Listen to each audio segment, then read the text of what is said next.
gentlemen, for checking out Going Deeper. I'm your host, Matt, and I've got a great show planned for you tonight. You'll know my next guest from her appearances on such websites as mommyblowsbest.com and adulttime.com. You can find links to all of her social media in the episode description below, but I really want to push and recommend that you go check out her OnlyFans. OnlyFans at Jupiter Jetson. Really get out there. These people are performers and they're performing for you. You know, you don't go steal a movie. Just go do it. OnlyFans at Jupiter Jetson. Ladies and gentlemen, my guest today, join me in welcoming the spectacular Jupiter Jetson. Jupiter, how are you tonight? I'm great. Thanks for having me. Can I ask you right off the bat a quick question about your name? Of course. Would it be funny if we had all that talk beforehand about inappropriate and I was just like, what's your social security number? No, your name wasn't always your name in the industry, was it? It was not. No, I have been a woman of many names. Okay. Well, just two. Just two. Okay. This one and my current. So why the rebrand? Because I see certain girls rebrand sometimes, and I always just think like, you had a cute name, you had a cute style. Was there something about your quote unquote brand at the time that you just didn't love? So my brand, because I'm almost incapable of keeping up a ruse 24/7. My brand is basically just me, but with makeup on all the time. And so it's not that I had any issues with it. I actually really liked my first name, which my original name, for those who might not be aware, was Nova Sky. But there were a couple of issues with it, namely that when I chose that name, I did not really necessarily realize just how much internet search optimization mattered. And so I hadn't Googled it first. I hadn't looked it up. And there were two major issues. One was that there's a hotel, which is the Hotel Nova Sky. So any dedicated SEO, they've put the years in. And on top of that, Novas, a Nova exists in the sky. So there is not a single article ever that has been written that mentions novas. Sorry about him. No, you're good.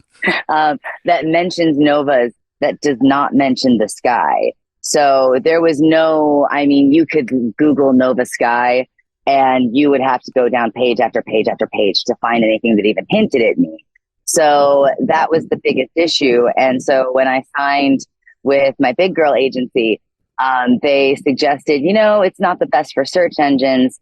Maybe think of something that is a little bit more unique and easy to look for. So I knew I wanted to kind of keep the planetary vibe, the outer space vibe. And when I started working at the brothel, I couldn't use the name Nova because there was another girl here named Nova. Okay. By happenstance. So I had to go by my last name, which was Sky. And I went by Sky for the longest time here. And Jupiter is the god of the sky. So I thought that was really cool. And I just wanted to go with an alliteration. So I initially actually wanted to be Jupiter Jones because I thought that was a great name with a great ring to it. Somebody else agreed years ago and named the protagonist of their book Jupiter Jones. Okay. So I couldn't go with that. So I just kind of went down. I know that it's probably not the most glamorous or interesting answer. I should probably BS and just tell people I love the Jetsons. But I kind of went down the J names and figured out what had no internet footprint. And so I landed on Jupiter Jetson, which at the time, the only thing that came up when you Googled that was a children's scooter called the Jetson Jupiter scooter, which I don't know if I had anything to do with, but I would like to claim credit because it has recently rebranded. They still sell it. It's the same scooter, but now it is the Jetson Orbit scooter.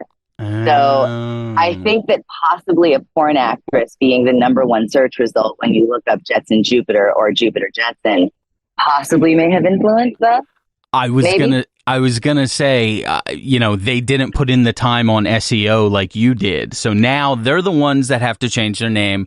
It all makes sense going forward. Yes. Yeah. I think I genuinely do think that might have played a small part in it, just because you were the Jetson Jupiter for years. I don't know. Either way, but that's how I landed on it, and I love my name. I actually love my second name in ways that I never loved my first name, because I never chose the name Sky. Mm-hmm. It was just, I needed to choose a last name when I got to the brothel, and I didn't have one prepared. So I was like, Sky, sure.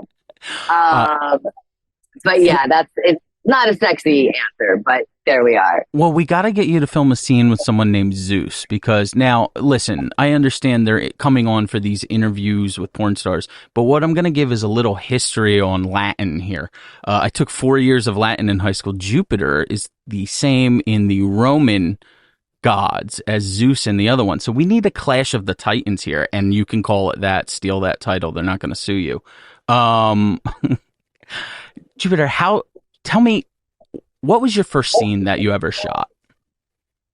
The first scene I ever shot, are we talking mainstream or indie? I'm talking the first time you commit to yourself. You're like, I'm not, high school shooting a video with your boyfriend, but like, it's the first time you're committing, like, this is going to possibly be a job for me. At least I want to try this. It's maybe a career even. I mean, so the first time I ever did something like that, I didn't think like, this will be a career. It was like, I'll try this because I say yes a lot. It was actually a custom video that was requested by one of my clients at the brothel. She was a big fan of actress Sin Sage, who is an absolute legend. Like when I saw her first, I'll never forget the first time I saw her. Like my client pulled up her Instagram and was like, would you film a scene with her if I ordered it and asked for it? And I was like, I mean, absolutely, but there's no way she's going to film with me. At the time I had like 600 followers, 700, maybe a little bit more than that. I might've had like 1,000 or 2,000, but still like absolute nobody on social media. And she said yes. And so I shot that scene with her. And her feedback was like phenomenal. Like me and her are actually still friends today. But she was just like, you are really good at this. Like you should consider this. Wow. And she encouraged me to reach out to other performers and consider like making some films. And the second film I made ended up getting nominated for an award. It was East Bay Brats with Courtney Trouble, Lita Letras, Ruby Riot, Chelsea Poe, like that whole crew. And it got nominated for an award. So after I got done, the world shut down for 14 months for me and for everybody else. But I hid in my house for the better part of a year. And when everything opened back up, I was like, I'm taking that as a sign. And I applied to have an agent represent me for mainstream. And I've been doing it ever since. But yeah, it was kind of just like another example of, I say yes a lot and let's see where it takes me. Sure. And then if you didn't like it next time, say no. That's all. Just say yes the first time. Exactly. I mean, because the thing is, when I got into sex work, I made the decision when I came to the brothel, like after the first week that I was here, and I was like, this is great. I love this. Where has this been all my life?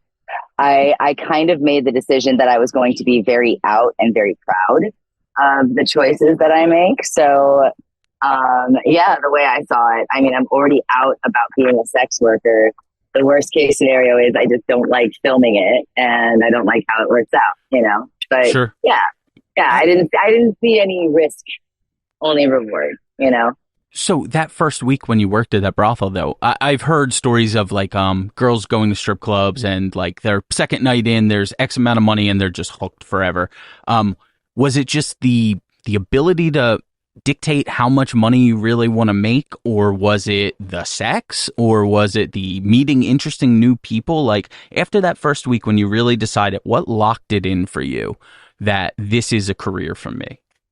I mean, it was a combination of everything you mentioned, but on top of that, there were two factors. One, and I'm not trying to brag, but it's something that, it was apparent even from, my big sister, like I'll never forget my first negotiation was my very first night in the brothel. And, she watched my negotiation and, I asked her any pointers and she's like, oh no, you got this. You got this. You're good. You're good. You're already there. You do not need any help.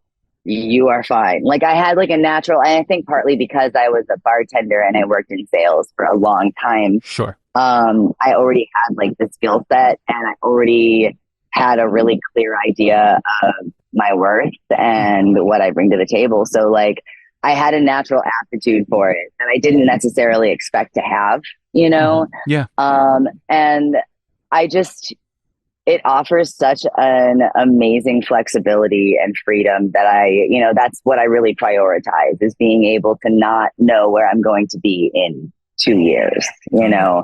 Yeah. But does that stop you from building any kind of milestones or anything to reach? Or is it just whatever happens in the day to day, I know there's still a target I'm going for? Yeah. I mean, of course I have goals. Like Sure. someday I want to be a little old lady, taking care of the grounds of the campground that I manage. Cause I would like to, that's kind of like my big pie in the sky dream, is I would love to like own a campground and maintain a campground. And that's kind of what I want for my retirement. Like that's a new one, but that's not crazy. I mean, you seem very. I mean, we're outdoors right now. You seem like an outdoorsy, fun person. I can't imagine. And I guess you'd have to keep party kids off. You'd have to become that old lady who's like, "Hey, 18-year-old kids who are showing up here." well, I personally, I mean, do I have to care? Well, if on your campground a body is found, you may have to start worrying about that. Well, fair enough. Yeah. But those are, I would say, because irrational fears. Oh, okay. Mind you, I'm not trying to have like a party campground where I'm from Cleveland, so like there's a party campground that's notorious called Nelson's Ledges. That's like where all the hippies and the burners and all of that go and hang out. Gotcha. And every summer there's somebody who dies because they fall into the quarry and hit their head on something. That is not what I'm trying to do. I just want basically to be able to hang out in the woods as an old lady. That's kind of the vibe I would like, So I don't think it's particularly unattainable. I don't think it's a particularly lofty goal. I don't want world domination, and that's what I keep in mind. And I do set myself, it's not that I have no goals, but I have an open mind as to where life will take me. Sure. There's a large umbrella goal that you're going for, and whatever path gets you to that, you just don't want to stray off of that path. That seems to me like a reasonable thing that, people do. You can't be so structured in your daily life that you lose perspective of the things around you. That's how I feel personally. I don't know. Well, it's there's like the old saying, it's like comfort and complacency is the thief. No, that's comparison is the thief of joy. But what is it? It's like, comfort begins as a party guest and then it's attending the party of your funeral. Like basically the whole vibe is that, if you settle, don't get me wrong, routines and comfort and stability are wonderful, but they also, I feel like the best part of the human experience is, still finding wonder and beauty and joy in kind of the mundane. And if every day you're doing the same thing, eating the same food and talking to the same people, it can be really easy to lose that kind of like spark of wonder that we really all should have, because it's kind of outrageous that we exist. No. Yeah. Oh yeah. I mean, we are just the luckiest planet, species, whatever you want to call it, in all of the universe that we know of, at least. And it's pretty I was going to say, because maybe we're not. Maybe we're not. Like 10, not at all. Sure, for sure. 5 or 10 lucky planets. Who knows? I think it's likely that there's plenty of intelligent life in the universe. I just don't know it'll ever reach. Look at this. I'm talking to you 15 minutes, and Jupiter Jetson here has me talking about space and fucking universes and galaxies. I mean, this is incredible. We're going to take a quick break. We got a couple games for you today. I have some inappropriate questions. No, I'm just kidding. I have some questions coming up for Jupiter here about her content, the future, where we're working towards, and what we're moving to. Make sure you sign up for her OnlyFans. Go check it out, even if you're broke. Just like go over there and look at it and go, oh, I'd like to save up for this and work. This is my campground, signing up for Jupiter Jetson's OnlyFans account. Hey, just going to throw it in there for those broke Betties. I do have an absolutely free OnlyFans as well.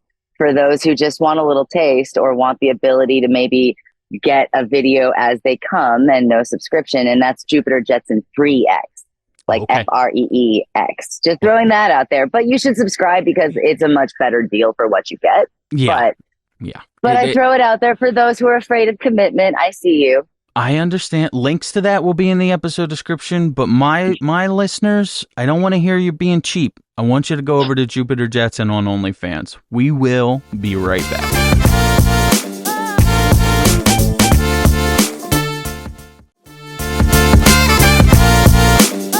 Ladies and gentlemen, we're back with my guest today, Jupiter Jetson. Make sure you go follow her OnlyFans at Jupiter Jetson. She is a free one. Make sure you go pay for it, though, please. Or do you have pay-per-views on the free one? I do. Okay. That's what I was letting people know. That's why if you are afraid of commitment, but you would like to still get in on the action, you can always go like kind of a pay-as-you-go model where I do send out messages with pay-per-views. You can always request videos and I will send them out pay-per-view.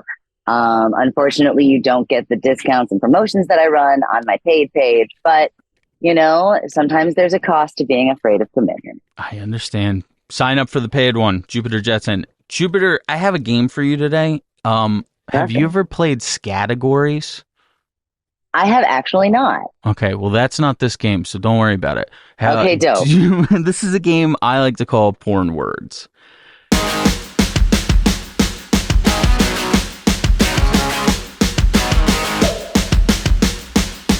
Porn Words is a lot like the game Password, but with porn stars and porn-related categories.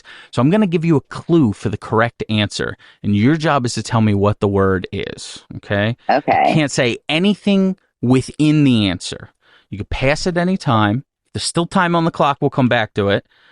And to not seem like a crazy hack, you have 69 seconds to answer 10 questions. Oh, hey, spicy. Okay, so here's what I'm going to do. I'm going to describe it to you. Like if I'm doing this, right, what am I doing? I mean, you're driving a car. Perfect. There you go. But, there, one point would be for you. I'm sorry, I was like double jacking. I understand. Double jerking. Yeah, ski poling. I understand. Yeah. That's a new one. All right. I love that. What? Thank ski you. Poling? Ski poling. I've never heard of that. That's a I didn't invent that. I've never even heard of that. That is amazing. That is fun, right? Wonderful. Especially for an outdoorsy girl like you. It's wonderful. Okay. I'm going to put 69 seconds on the clock. I'm going to describe these things to you. They are porn-related terms. You tell me if you can identify the term. Okay? I'm here for it. Go. End of the scene. On this. Finishing here. Oh, facial. Okay, number 2, bunch of guys, one girl, just the top. Oh, blow bang. There you go. Number 3, dressing up kind of like an animal. Furries. Okay. Not with this, with the other part. This, but with the other the bottom of your body. Oh, a foot job. There you go. Number 6, this sounds weird. Black people and white people together? Oh, interracial. There you go. Number 7, take a drink of this water. That term. Okay, sorry. I apologize. We'll discuss that afterwards. Well, the game's going. Number 7, down this way. Down your throat. There you go. Number 8, up and in to the left, I've heard. Press. G-spot. There you go. Number 9, drank too much water. Now I'm going to shoot this type of scene. Squirt. Yep. And number 10, all the way back. Deep throat.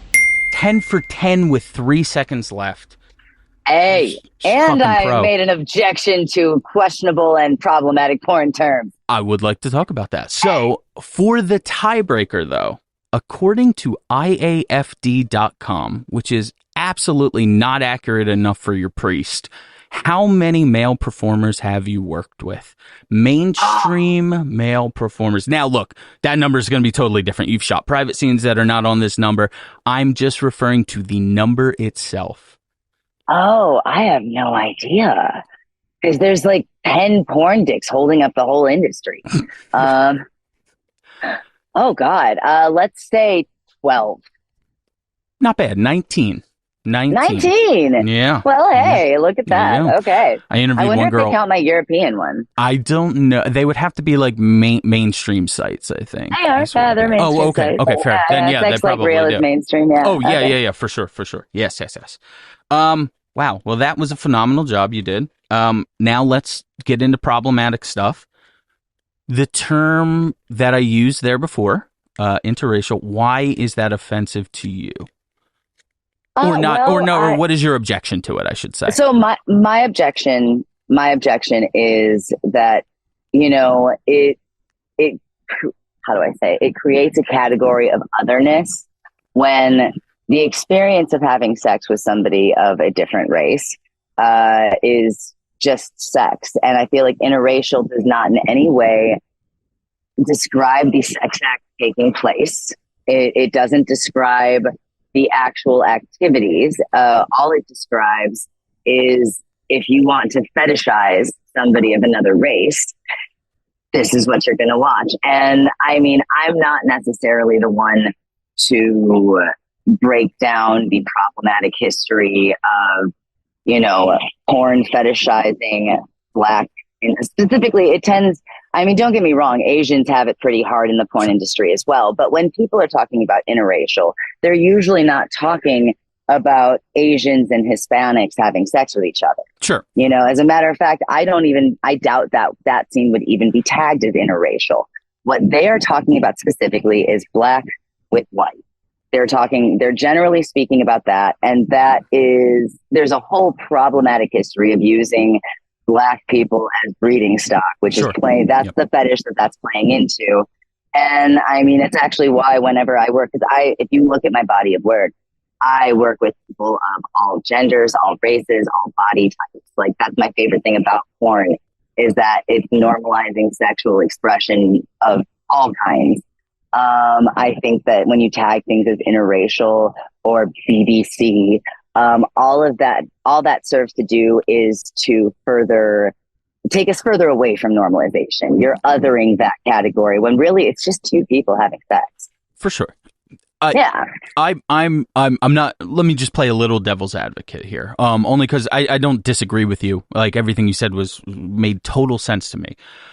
It seems like, though, and I understand what you're saying, but there are a lot of different visual categories in porn, it seems like. Yes, there's, of course. Yeah, there's nothing different about you except for you're a redhead, so what do we put that under? Like redhead, tattooed, any of that. I do not have a problem if anyone feels any way about sex. I think that's the coolest thing. It's between you and whoever you're with in the room. As long as no one's under 18 or with animals, I'm like totally fine with it. You're good.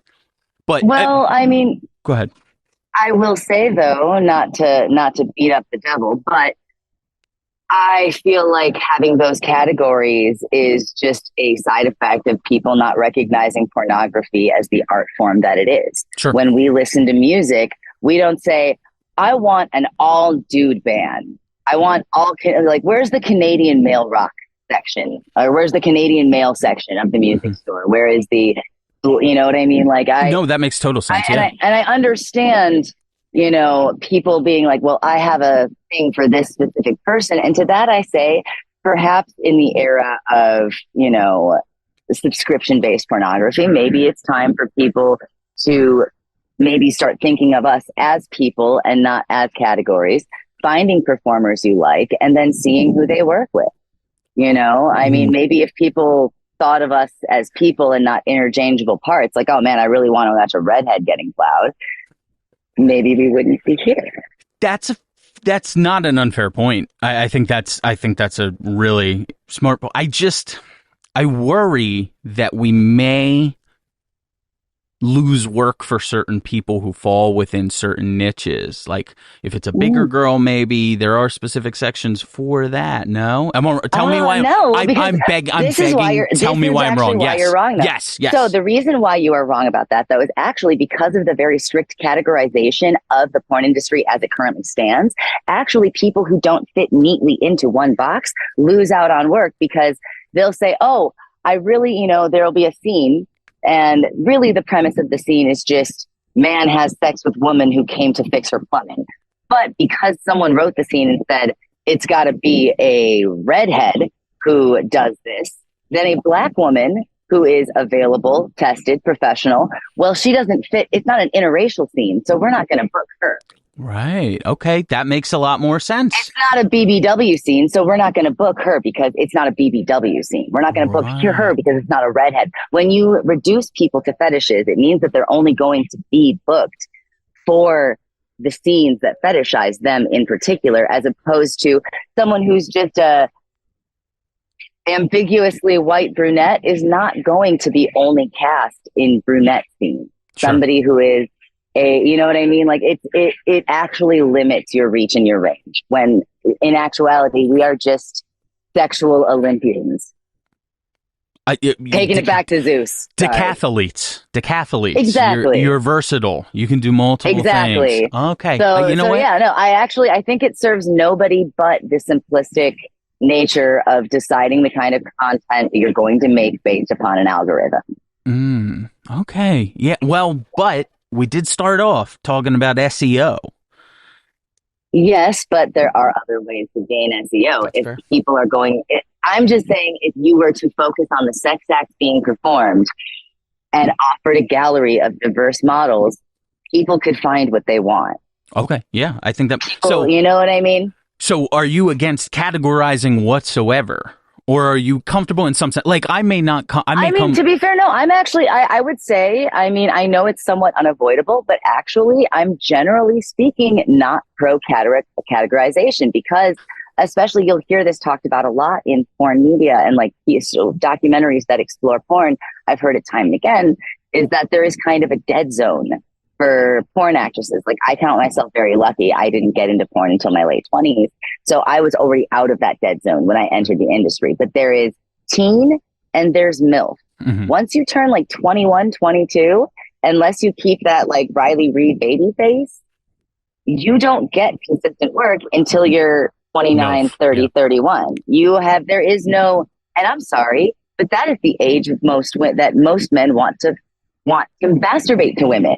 Sure. Like, most men want to masturbate to 21 to 30-year-olds. I mean, and older. But my point being, people don't, like, there is no category that serves to book women between the ages of 21 and 30. Yeah. So there is a 9-year dead zone in every performer, like every mainstream performer's career has this useless dead zone.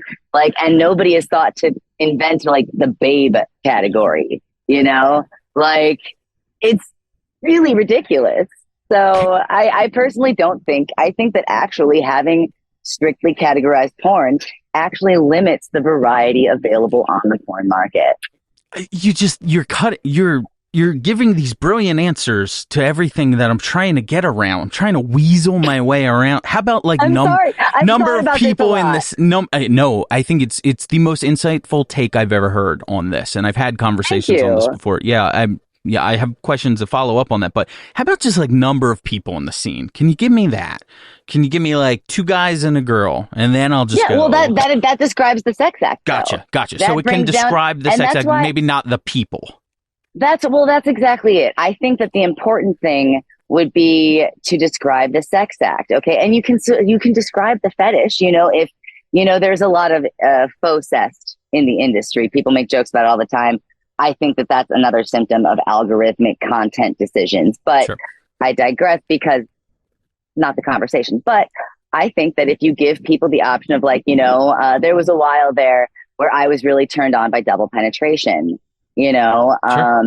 I Googled double penetration, and I was much younger. I did not know to pay for my porn, throwing that out there. That's okay. But I would look and I would scroll through, and then I'd be like, oh, that tickles my tingle, and I'd click on a video. It was never, I want to see a blonde getting tag teamed by 2 men. And the thing is if you want to get that specific, you can do the legwork of looking. Like, when I want to shop for a dress, I can't just type in, no matter what, and no matter how specific I get with search terms, I'm going to have to scroll through and find something that appeals to me. Mm-hmm. I don't see why porn is any different.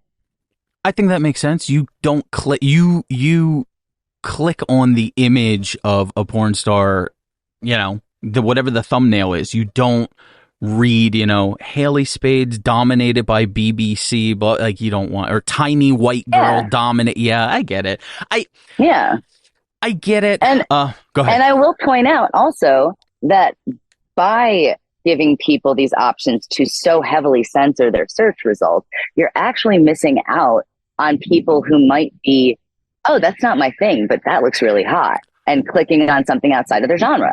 As a viewer, I know I have favorite scenes, I have favorite performers, I have this and that, but you're right. Sometimes you'll see something that comes along and you go, how the fuck did I miss this girl here? Exactly. And you missed her because everything is so algorithmically guided and tagged in with keywords. Like, I get tagged as a tattooed model constantly, and I do have tattoos, but I feel like calling me a tattooed model is somewhat of a misnomer because I don't necessarily think it's the first thing that people notice about me. Sure. I'm not incredibly heavily tattooed. I have some tattoos. I'm a MILF, but I got accused of lying about my age on Script Chat last week. And I had my age listed as like 4 years younger than I am. And they were accusing me of aging myself up. They're like, you're not 30. And I'm like, you're right. You look older than that. Phenomenal. You look phenomenal for whatever age you are. Thank you. But that's my point, though, is all of this deeply discounts it takes away the individuality. Mm-hmm. And it does take away some of, like, I know it sounds kind of silly, but the reason why porn is legal is because it was recognized as a form of art by the court. Like, pornography is art. It doesn't sound crazy at all. I have an autographed picture hanging, up in my office of Larry Flint, only because, Larry, my thing about Larry Flint is just always fought for free speech. And I've been on Twitter lately, and I'll keep my views to myself, but there's been some political opinions that I agree with some people on. And the last few days, it's been very anti-porn. And I start looking at, like, a lot of people who will say other amendments matter, but then will chastise porn and give shit to porn and whatever else. Hey, I'm sorry. If the first one doesn't matter, none of them do. Well, and that's the thing is, I mean, we're at a weird time, not to get political, because we live in fantasy world where all of the girls want to have sex with their pizza delivery man. But there is very much so a very troubling anti-porn, anti-sexuality, anti-sex education push going on right now. And I mean, I don't know. At the end of the day, it's these things come in waves. I think that very much so we're looking at a kind of rough couple of years. And I think that people will remember that they want to masturbate and that there's no such thing as an addiction to a necessary biological impulse. Like, if we didn't have the urge to touch our genitals, we wouldn't exist. And that is literal. I literally mean, if we did not want to masturbate, humans wouldn't exist. So this whole idea of, like, no fap, white supremacy, I'm a white supremacist, so I can't touch my dick kind of thing. I mean, like, it flies in the face of science. Like, completely remove morality from it. If you want more humans to exist, you have to be comfortable touching your bits.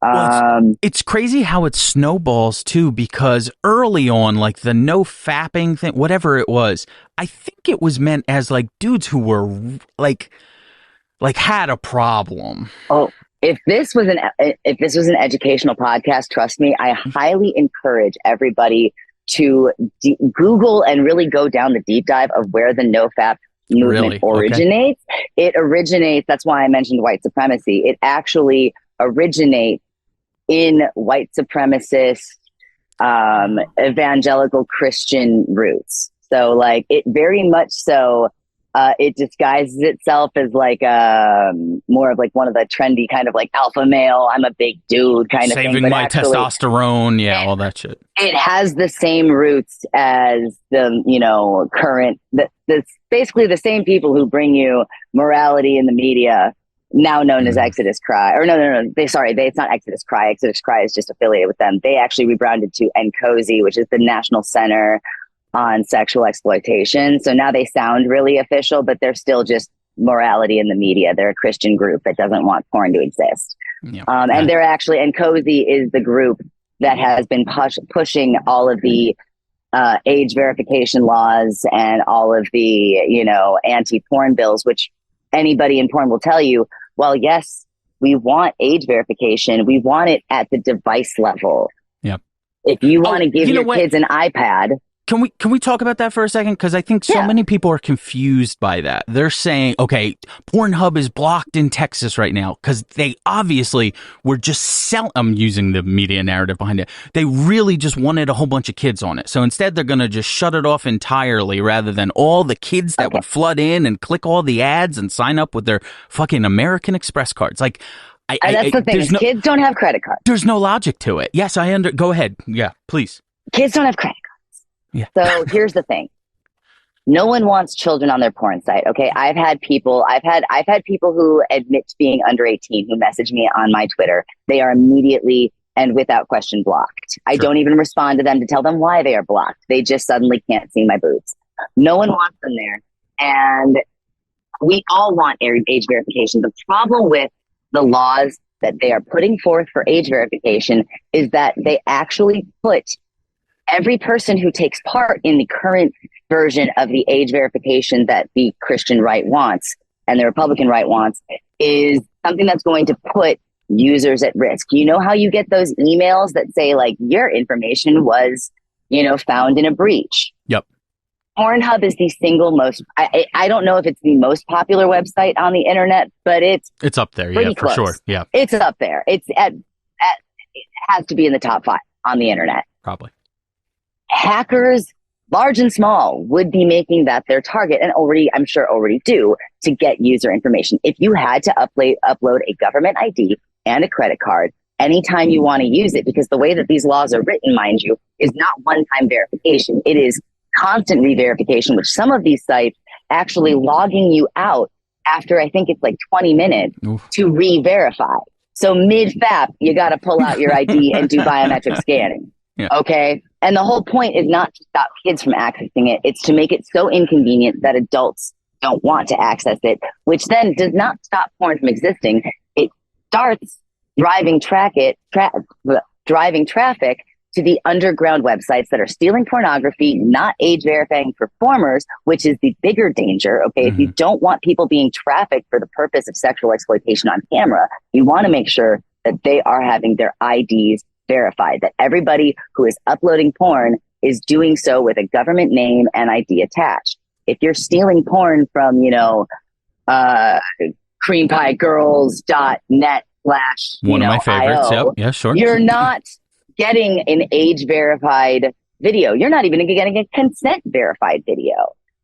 Pornhub takes great length to verify both name. I have to do biometric scans, upload my ID. I have to sign. I have what's called a 2257, which is a verification of identity. I also have to do an individualized model consent checklist. And I have to upload proof of those with IDs, with a photo of my co-star holding their IDs next to their face for every single video. There is no such thing as, oh, well, I filmed with this person, so I can upload it here. No, every video, every time has those forms and IDs attached. What they are doing is making it more dangerous for adults, consenting, happy adults, to actually access ethical, legal porn. They're making it, just like they did with Fosta Sesta, they're making it harder to track abuse. So we're against that. Plus, none of the kids are going to go to the website anymore. So there's always that. I'm just kidding. I'm fucking with you. I understand. Right, that was a brilliant breakdown. I don't think people understand what it is, because depending upon your political aisle, it feels like, you know, no one should have porn whatsoever. Well, and it's a bipartisan issue. Yeah. Yeah, it is. It really is. Oh, sorry, I didn't mean to interrupt you. No. Please, but really please. What it is it's the latest. It is the latest iteration of, if we say it's to protect children, people will go along with it when they don't recognize the implications for your online privacy and security. You know, sexual proclivity has always historically been used to blackmail people. Giving a treasure trove of information about individualized users on a porn website is a terrible, like, those in combination is a recipe for disaster. And anybody who has seen the Ashley Madison documentary, I just watched it 2 nights ago, will attest to that. That's what we're trying. See, and that's what we're trying to prevent. That's when when we are saying we're anti-age verification, it is not that we want kids on the website. It's that we want the people who consume pornography to be safe while they're doing it, and we want performers to be compensated. So basically the answer is age verification, yes, but at the device level, parental controls on your children's devices. That is what we all want. And instead, we are getting this because parental controls on devices does not make sex worker lives harder. It does not make it harder to access porn. And that's the actual goal. Ladies and gentlemen, my guest today, Jupiter Jetson, she just did the greatest breakdown I've ever heard and the most easy to understand. Like, that may have to be a breakout clip that I make for this episode because so many people just don't understand it. And it's so funny because the same people, again, I'm picking on Texas on this one. No reason to, just because I know they're the one that blocked it off. I'm sure Utah maybe did something similar. Texas, but the list it's actually right. A fairly intimidating list right now. I'm positive every one of those states yells and screams about individual freedoms and personal responsibilities and everything else. And then when it comes to porn, it's like, nah. We can't trust you to be responsible enough to put a block on your kid's phone. We'll just cut the whole thing off. I just love the sheer volume of boomers who discovered in one day what a VPN is. Yeah. All right, we are going to take a break and we will be right back.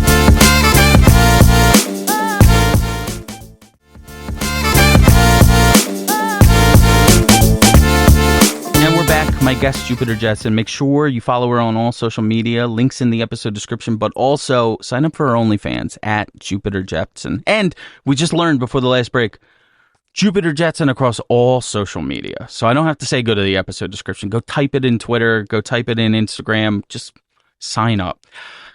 Jupiter, you have been phenomenal today at letting me know why I was wrong. And that may sound like I'm being shitty or rude about it. I'm actually not. I love different perspectives, and I love people explaining to me why something is. I feel like I've learned a lot more. Hey. I believe you mentioned before you did have a period where you enjoyed DP, correct? Yes. Okay, well then I have quite the game for you. Let's play Ladies' Choice.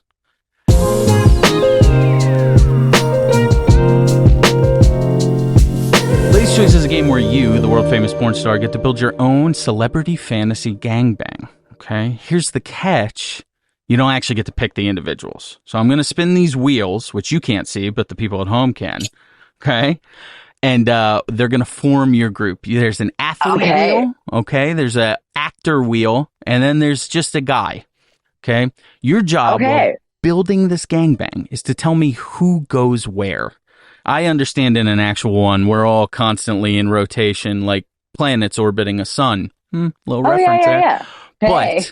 But we're going to try and use some logic on why you would pick these people for what, okay? Side note, I have once had I've had the concept of Jupiter and her 88 moons, because there are 88 moons of Jupiter. And it's a debatable number, but I have made the orbit, the moons in orbit. It's too many dudes. I can't find 88 porn dudes.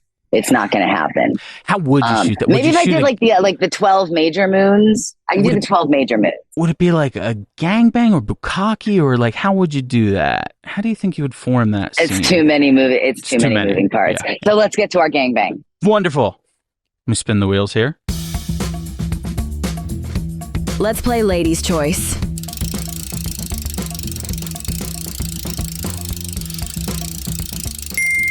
Joe Burrow. Jason Momoa. Ted Bundy. Jupiter Jetson, your contestants for today's Ladies' Choice. Number one, Joe Burrow. 5-year, $275 million contract just signed. Quarterback for the Cincinnati Bengals. Looker. I think he's handsome. That's just me. good looking country boy. Maybe that's a bad picture. Number 2, Jason Momoa. You'll know him as Aquaman or from Game of Thrones. He's one of the sexiest men in Hollywood. Now, unfortunately, you did draw a bad straw on your wild card. Ted Bundy. Now, the pros are he did go to law school. That's cool, right? Unfortunately, he did kill 30 people. Are you a true crime fan at all? I mean, I wouldn't say a fan, but I know plenty about. Well, yeah, I'm not a fan of it in life. I don't think I would do it for Ted Bundy. You don't think so? I don't think. Right. Never mind. I was thinking of Ed Gein for a second. Ed Gein's all fucked up. So that actually, Ed Gein like in The Boys, yeah. So here's where the logic comes in, right? If you have a guy in your third spot here who's a strangler, do you really want him behind you? Actually, yes, because I want Jason Momoa in front of me. So I already had this worked out before the wheel even stopped spinning. Okay, I already knew how this was going to go. So are we going Jason Momoa mouth? Yeah, Jason Momoa in the face. I would suck the soul out of that man's dick. Sorry, I don't like to speak super explicitly about like celebrities, so my apologies to Mr. Momoa. Nothing but respect. You know what? I loved his show about like him like going around making dirt bikes. Like that was so freaking cute. Wholesome content. That would be a very wholesome blowjob. Anyway, okay, fair enough. But I didn't do this to you. This was somebody else. You didn't ask to be objectified, and I'm sorry, sir. But yes, I would suck the soul out of your dick. Captain McSportsy over there. I don't know his name, but he looks like he'd be a good base. So like. I'd probably take him in the front because if I've got 2 big beefy dudes to the front, if Weirdy McWeirdson tries to do anything from the back, I'd imagine either one of them could punch him out. Okay. Oh, yeah. So he could get the butthole because he also has really small dick energy. Like small dick energy, he gets the butt, and I got my other 2 dudes. I've got my ground floor and my front end covered. Infallible logic there. Thank you. But also not uncommon. Having played this game a few times now, most girls are assuming third guy, small dick. And you know what? It's not a bad assumption. So if you're someone who's... Go ahead. Well, and he specifically is, if you have to actually go out and like rape, strangle, and murder, yeah, you're compensating. Sure. You're compensating. It's not like you, there's no way that man was packing a Coke can. No. I'll eat my hat. There's no way. Jupiter, let me ask you, is there a way you can translate, this sounds dumb, let me explain fully. Is there a way you can translate your intelligence into even more income than you're making now? I only say this because you have such a good perspective on the industry. Would you have interest in things like producing, directing, or even managing? Oh God, yes. Yeah, I'm still in the learning phase because things like videography, and like lighting and photography were never like personally like hyper focuses of mine, if you will. But I actually I've already taken my hand. I guess I could technically say, technically speaking, my award was for like production and starring, because East Bay Brats is just a 5-person operation. We do everything ourselves. Okay. And so all of the scenes I make on my website, like for a while there, I used to outsource my OnlyFans. Now, if you sign up for my OnlyFans, my response time is slow, but it's me who's responding. Good. Yeah. 100% of the time, nobody else touches my OnlyFans. And when I had a management company, their complaint was that, all of your stuff is just too high production value. Like it's not really OnlyFans quality.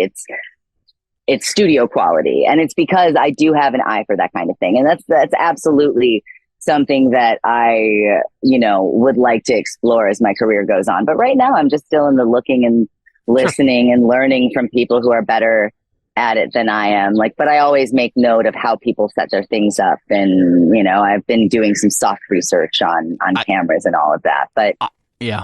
Honestly, I do a side. No, you're good. I apologize. I do a sideshow where I also interview. A sideshow actually sounds worse than a separate podcast. Oh, that's great. No. Yeah. Where I interview newer performers who seem like they have good work ethic. Like I'll check their history. I'll make sure, that they're posting, but not a lot of followers. And I try and do a little introduction to the industry.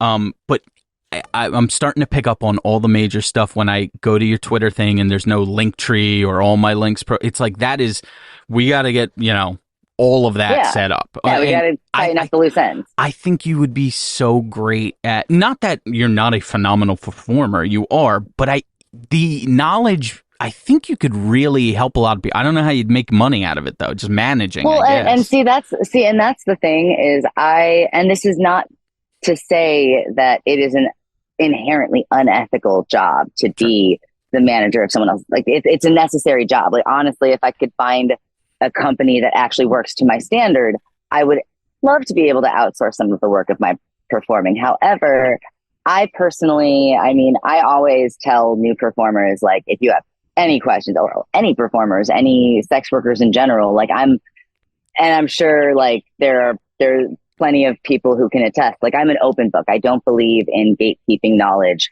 I don't believe that just because I had to get stiffed on this paycheck means that you need to get stiffed on the paycheck too to learn the lesson. And I also don't feel comfortable, not that I think it's wrong, because I do believe that people should be compensated for their time and their labor and all of that. But I feel more like it's a karmic gift, if you will, to go back and forth with information with other sex workers. So I've never considered monetizing that facet of my job, but that's just because I'm deeply uncomfortable inherently with the concept of like, let me help you get good at this job and give me money to do it. Because what if I'm not capable of, sure.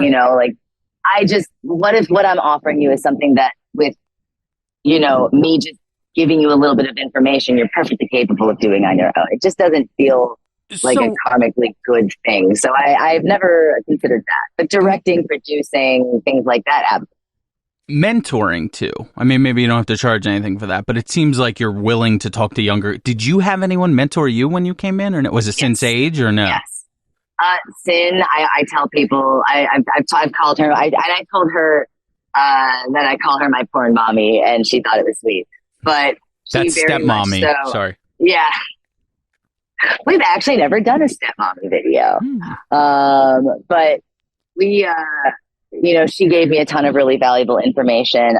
There is a courtesan who works up north, Sable Renee. She gave me just so much valuable information when I first got into the industry. Like the very first day I worked in a strip club was because I had a friend of mine from the the LGBT youth group who happened to work at a strip club, and her boyfriend worked security at a strip club. And she was like hearing me like kind of freaking out because it was like, I'm moving out on my own next month and Taco Bell, which is where I was working, is not going to cut it. And she was like, well, this is an option. And she showed me dance moves, and she helped me like learn how to be a dancer. And that was how I managed to make enough money to go to school and move to New York, and all of the things that put me on the path to where I am right now, which I'm really happy with where my life has led. All of it kind of boils down to a woman at some point kind of being like, hey, you're absolutely capable of doing it. This is just how you do it, XYZ. And not a single one of them ever asked me for a dime. So I just feel like that is kind of part of the sisterhood of sex work, if you will, Yeah. I've heard horror stories sometimes in strip clubs, though. I've heard both. I've heard everyone loves each other and they help each other out, and I've heard everyone is at each other's throats all the time. I guess that's really just going to depend on person and situation and area and customers and everything. It's funny because I think it all boils down to management, because I've only worked at 2 brothels, and one of them, and mind you, the one that I worked at where I got that wonderful help was from a girl at that brothel. So it wasn't a universal rule. But the first brothel I worked at, there was a ton of infighting and a very competitive spirit, At the one I currently work at, there's none of that. We are all incredibly collaborative. We share our menu pricing. We share our negotiation checks. Honestly, I was just chatting this morning with another lady I work with, and we were kind of going back and forth about which books we've read and which have helped, like, in regards to this business and how they've helped us and which ones we kind of felt, you know what I mean? Like, it is a very collaborative spirit, and it entirely boils down to choices made by management. We're not ranked by how much money we make. All of the rooms, there's no like, I've been here longer, so I get this perk. It's all, whether you've been here 6 years or 6 hours, we have the same rules that we all abide by. We have the same standards that we all abide by. And I feel like that, in the same way with strip clubs, a lot of it boils down to, does the manager believe that an air of competition is going to make them more money, or do they believe that an air of collaboration is going to make them more money? And having seen both sides, I'm firmly on the side of, I believe that collaboration makes the most money. Again, more applying it towards a strip club thing, but I don't understand why there would be. I understand. I guess I do understand, but you're right. To me, collaboration seems so much better. Like, if you have a guy who's not interested in you, maybe you bring a friend over and go, "Would you do a 2-person dance or session, whatever you want to call it?" And you're both getting paid on that one. And you got this girl work because you brought her over. And I don't understand why we can't all just have a nice give and take in the world. Well, some of it boils down to, you'll see a lot of discourse on the, especially on social media, where, like, sometimes in sex work Twitter, which most humans are not on, so you probably have not seen this on Twitter, but there will be discussions of, oh, this girl is charging less and that's bringing down the standard for this and blah, blah, blah, blah, blah. And a lot of that kind of comes down to this idea that we're all kind of fighting for a piece of the pie. Everybody's heard that phrase. We all want a piece of the pie, but the fact of the matter is, especially when it comes to the luxury industry, which the adult industry, all of the adult industry is the luxury market. Nobody needs it to survive. No matter what, we are coming out of an entertainment budget, which makes us a luxury service. Sure. And at the end of the day, that means that it is not a pie. This is a bakery. We are, whatever demand there is, we can make that happen. We can sell, we can make the product happen. You know what I mean? Like, it's not a finite market. It's not like, okay, there's 100 men who pay for their porn and we've got to fight for them. Like, no, it is a bakery. We are capable of as much growth as we allow ourselves, if that makes any sense. No, it's meritocracy. It's, you will earn based on how much you work, how much you present to the industry, how much no? Yes and no. Yes and no. Well, because like, we don't exist in a vacuum, racism, ableism, fat phobia, these things all do still affect your income. Like, I, as a skinny, conventionally attractive white woman, am going to have to put in half of the effort to make the same amount of money as somebody with as a woman with a similar level of attractiveness and a similar level of, followers even. I will if I had more melanin, I would absolutely have to put in twice the amount of work to get the same amount of recognition, because there is an inherent bias against us, and I'm not fighting against that. So sure. I'm not going to perpetuate a kind of bootstrapism about porn. Now, however, it is absolutely egalitarian in that anybody can make a living doing this. You don't even have to be hot. Like, the middle-aged, overweight men with a camera who make their living on ManyVids doing POV videos. Feels like she's talking to me, people. Folks. Sounds like she's talking. I'm just kidding. Listen, I'm just kidding. They get my heart, okay? They do. They're love trying. all of the harlots. I love all of the harlots, okay? No matter what you look like. But to say that it's completely a meritocracy does ignore, intersections of perceived class, perceived worthiness in society. Like, that does absolutely translate to the porn industry, but anybody can get a piece of pie from that bakery. Anybody can man the ovens, if you will. It's just, some people might have to lift a heavier bowl. What is on the horizon for you? Do we have any major scenes planned? Did you have any firsts coming up? Anything like that? I have a couple of really exciting things, some of which I'm not allowed to talk about yet. Sure. One big one that I'm really excited about that I'm not allowed to talk about yet. Well, let me ask you, let me pause you. What date would you be able to talk about that? Yeah. No actually, idea. that's Okay, the thing. fair Is enough. when companies shoot us, they don't give us like a date. The only projected date I have, and I am allowed to talk about it, is I have a Friday the 13th themed VR scene, but it's not coming out until 2025. What? But I get 2025? to How wield far a ahead blood. are they? They're so far ahead. It's real. It's like reality VR. They're like one of the bigger companies in Europe for VR. I guess it's more the inner workings, but I wonder if porn companies at all adjusted because of COVID. Like if they're stockpiling stuff more. I don't know. Who knows? Like if they're stockpiling footage or scenes to hold or, Well, in that specific case, I think it was partly so they flew me out for that scene. So like I don't live in Prague. Right. So I think that because I shot multiple scenes for them, and that was the only one that I got a date for. So I think that most likely they probably are going to be releasing, one of the scenes I shot for them, Gotcha. in a couple of months, one in like 6 months, and then those are for like next year because I'm an American performer and they know they're not going to have me back for a little while. So they kind of Gotcha. did it that way. But we don't really get the dates for our stuff. Is VR porn hard to shoot? What is the experience of that?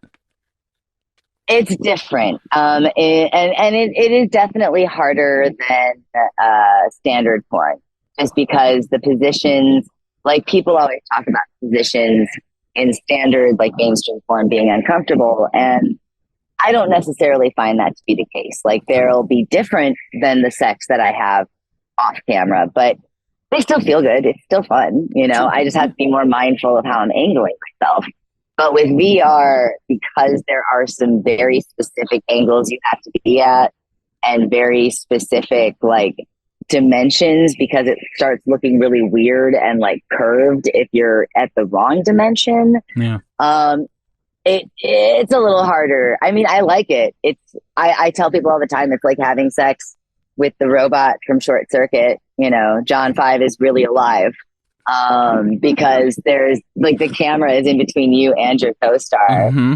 So like when you're looking into their eyes, you're looking at a sticker in between these two camera lenses because that gives the effect of looking into the eyes. It's a little weird and uncanny valley, but it's, I enjoy it. I mean, I like anything that kind of, how do I say, takes me into something I haven't tried before. Even if I might have like a sore muscle or two the next day, it's like I never expected that day when I woke up that I would be in a camper van, like the upper deck of a camper, with like 20 different pieces of equipment and 3 dudes hanging out in the little hallway trying to get the shot. Like that, even if it's uncomfortable, it's objectively hilarious. So like for that alone, it gets my love. Ladies and gentlemen, my guest today is Jupiter Jetson. Follow her across all social media. Sign up for her OnlyFans at Jupiter Jetson, but really, go do it. Go do it. Don't just sit there and think about it. You heard her talk today. Very fun, very funny. Commitment to high quality content is what I hear. And to a little bit too much. Yeah. Maybe. I know. Sometimes I pine over editing for fucking hours and hours just getting clips right. But that's the mark of a craftswoman, not a craftsman. My stuff is shit. Her stuff is really phenomenal, though. Folks, check out Jupiter Jetson everywhere on social media and especially her OnlyFans at Jupiter Jetson. Thank you very much for coming on with me. It was insightful. I don't know that we talked about porn that much. It wasn't one of those interviews I assume you may have had at one point where it's like, so do you like anal or what? It's like, that stuff's fine. And I understand why people tune in, but I find the people themselves more interesting personally. I don't know what it says about me, but most of my interviews tend to be more like this. I don't normally get to the, I feel like maybe I talk a little too much to get to the, so where do you prefer to take a load? Like we never really get to that. Like we're a little too busy like talking about the potential of life on other planets to, ever get to, load bearing holes. Thank you for coming on You're with me welcome. tonight, Jupiter.